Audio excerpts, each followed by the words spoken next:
Oke, balik lagi kita bahas soal Fisika UTBK 2021 di channel kita Linling Channel. Jadi ini adalah part pertama dari pembahasan soal fisika kita. Jadi tungguin aja part-part berikutnya ya.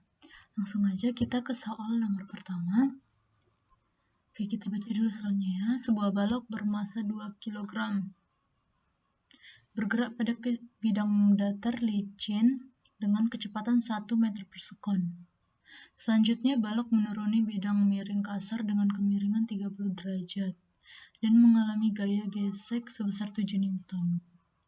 Setelah sampai di dasar bidang miring, balok meluncur pada bidang datar licin pada kecepatan 2 meter per sekon. Jika percepatan gravitasi pada tempat tersebut 10 meter per sekon kuadrat, kedua bidang datar berbeda ketinggian. Oke. Jadi kita coba dulu artikan soalnya.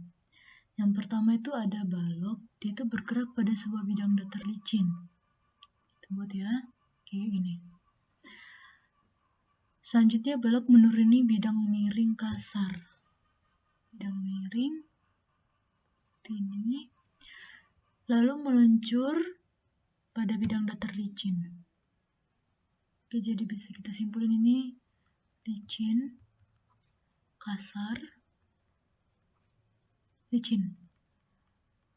Kenapa sih harus tahu licin, kasar, licinnya?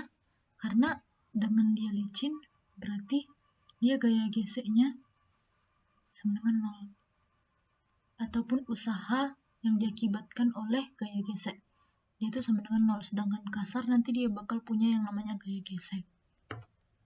Lalu, kita hapus saja ya, untuk yang licinnya ini, yang kasarnya ini. Yang penting kita udah tahu dia itu kasar.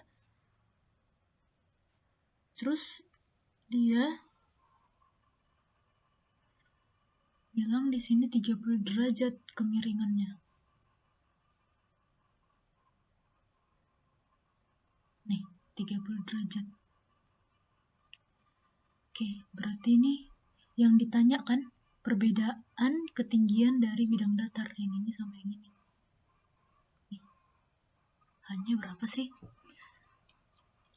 Oke, kita coba dulu. Pertama, ini baloknya dengan massa 2 kg. Jadi buat teman-teman, kalau ada soal fisika, baiknya itu digambarin dulu. Digambarin maksud soalnya itu apa. Jadi untuk memecah permasalahannya supaya lebih mudah kita bisa tahu gambarannya seperti apa. Selanjutnya, menuruni gaya geseknya seperti 7 Newton kemiringan. Oke. Jadi si baloknya ini kan mau turun. Yang turun ini dia punya gaya gesek. Gaya geseknya itu sebesar 7 Newton. Nah, tapi kita nggak tahu kan S-nya itu berapa. Selama 7 Newton ini dia gaya geseknya berapa panjang nih bidang miringnya. Kita bisa dapat informasi 30 sama dengan sisi depan per sisi miring. Depannya H, S-nya miringnya. Setengah sama dengan H per S. S-nya sama dengan 2H. Oke, kalau kayak gini, ini kita bisa buat dia pakai konsep apa coba? Kalau yang seperti ini, kalau saya tebak dia itu pakai konsep kekekalan energi. Cara tergampang untuk ngerjainnya itu dengan cara kekekalan energi, di mana energi mekanik 1 sama dengan energi mekanik 2. Energi mekanik 1 itu di poin mana sih? Di titik mana? Satunya itu tuh di titik ini nih. Titik ini. Di saat dia udah mau jatuh ke sini.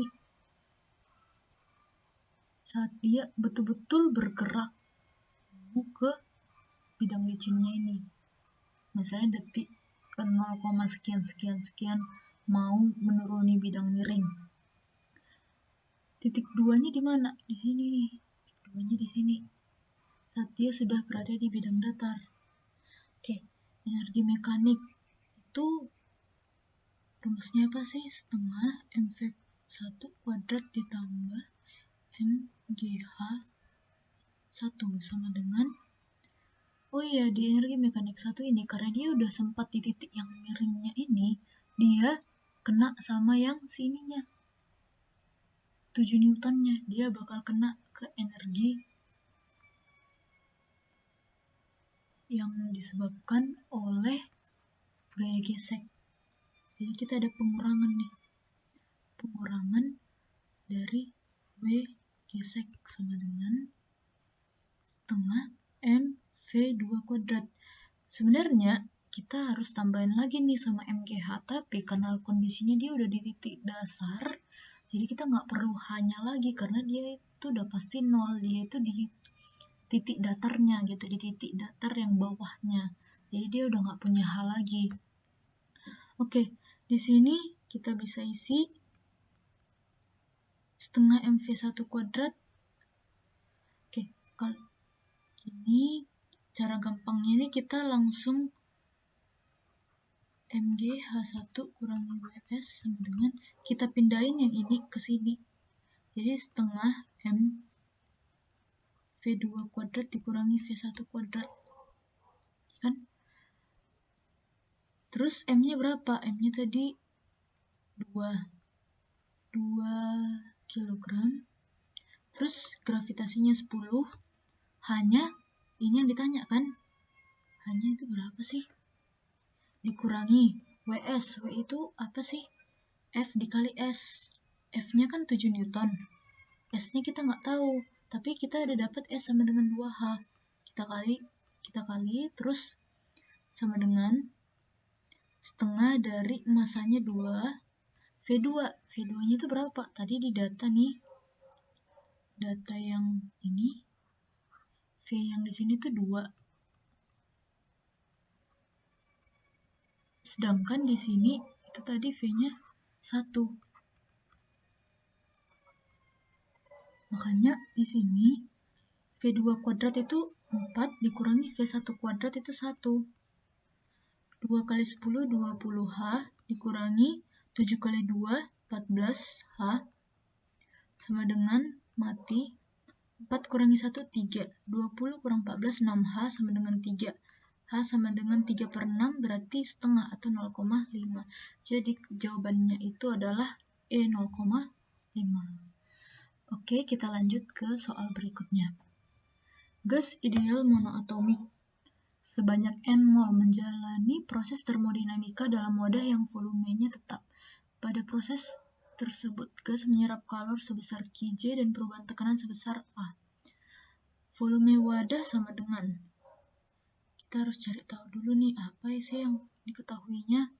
Pertama, dia N mol. Volumenya tetap. Kalau volumenya tetap ini, dia masuk ke proses yang namanya proses isokorik. Proses isokorik itu gimana sih? Proses di mana keadaan volumenya tetap. Kalau di proses isokorik itu, W-nya itu sama dengan 0.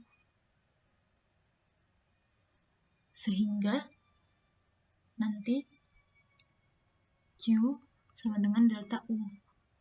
Oke.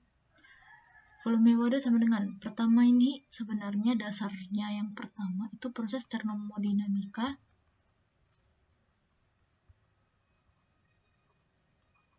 K1, di mana Q sama dengan W ditambah delta U. Tapi karena tadi konsepnya W sama dengan 0 di proses isokorik, makanya Q-nya sama dengan delta U.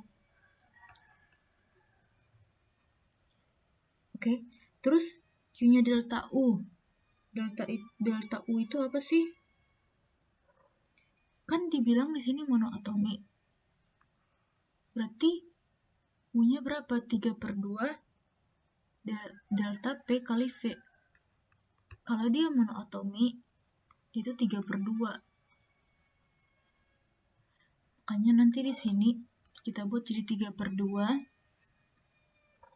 P2 V2 dikurangi P1 V1. 3 per 2 Berarti di sini kan V-nya sama nih. Nggak akan ada perubahan V. Kita buat aja langsung V, ya kan? Lalu ada P2 kurang P1, berarti delta P1. Atau delta P. Delta P1, tapi delta P. 3/2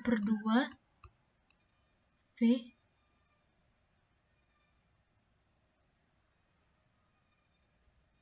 dikali delta P-nya itu apa sih? Perubahan tekanan sebesar A. Makanya A sama dengan Q. Berarti 2Q per 3A sama dengan V. Maka jawabannya adalah yang C. Ya kan? Oke, kita lanjut ke soal berikutnya. Dinding sebuah rumah terdiri dari 2 lapisan. Lapisan A dengan ketebalan LA. Dan konduktivitas termalnya KA berada di sisi luar rumah. Lapisan B dengan ketebalan LB, konduktivitas termalnya KB berada dalam sisi dalam rumah. Oke, kita buat di sini ada A, di sini B. A-nya itu berarti dia di luar. Ini dalam. Ketebalannya LA. Konduktivitasnya KA. Di sini LB, konduktivitasnya KB, di mana KB itu sama dengan 0,5 KA. Langsung kita buat aja ya. Jika temperatur udara luar TL dan temperatur udara dalam itu TD sama dengan 0,8 TL. Dan temperatur bidang LB batas, berarti ini tengah ya, temperatur tengah, itu sama dengan 0,96 TL. Oke, kita gambarin aja langsung. Gimana sih gambar bentuknya ini? Dia tuh mirip banget nih kayak gini. Sebenarnya soal ini itu udah pernah diujiankan sebelumnya di UMPTN tahun 1998. Jadi teman-teman perlu banget tuh untuk pelajari soal-soal sebelumnya, karena bisa jadi nih berulang gitu. Soal ini nih udah pernah dibuat kayak gini, tapi bukan konsep dalam sama luar, tapi dia betul-betul mirip banget tuh cara pengerjaan dan konsep pengerjaannya dengan soal itu. Makanya penting banget kita untuk bahas soal-soal sebelumnya ya teman-teman. Nih, anggap aja ini A, ini B, dalam sama luar. Terus ini tengahnya, temperatur tengah tadi tuh 0,96.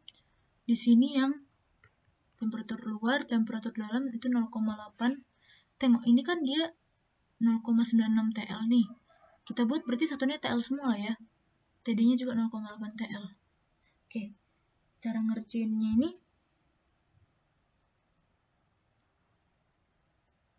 gini nih. Kita buat pertama KA dikali luas penampang dikali perbedaan suhu. Perbedaan suhunya ini dia tuh perbedaan suhu antara si A dengan tengah ya. Dia ini kan A dengan TA dengan T-mid. Kita bikin aja tengah. Per LA atau ketebalan AC A. Sama dengan KB dikali luasnya si B. Tapi karena luas gak ada diketahui, kita buat aja semua A. Nanti kita tinggal coret gitu. Terus ini T tengah dikurangi T di B per LB. Hapus KA. Untuk KA-nya sendiri, di sini kan kita udah tahu nih KA. TA-nya itu satu, maksudnya 1 TL gitu. TL dikurangi T-mid-nya itu 0,96 TL per LA. LA-nya itu gini.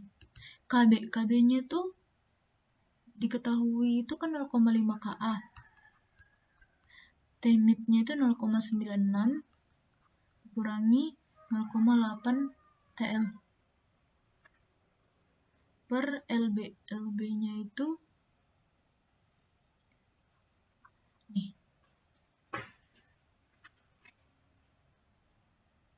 Kita hapus. hapus. Lalu kita buat di sini ya. Kita lanjutin ke sini. Berarti 1 kurang 0,96 berarti 0,04. TL-nya nanti kita hapus ya, sesama di sini TL. Kita hapus. Per LA sama dengan 0,5 per LB. Dikali 0,96 dikurangi 0,8 berarti dia 0,16. Berapa nih? Setengah berarti 0,08 per LA sama dengan 0,16 LB. Berarti dari sini kita tahu LA per LB sama dengan 0,08 per 0,16 berarti 1:2. Makanya jawabannya nanti C. Oke?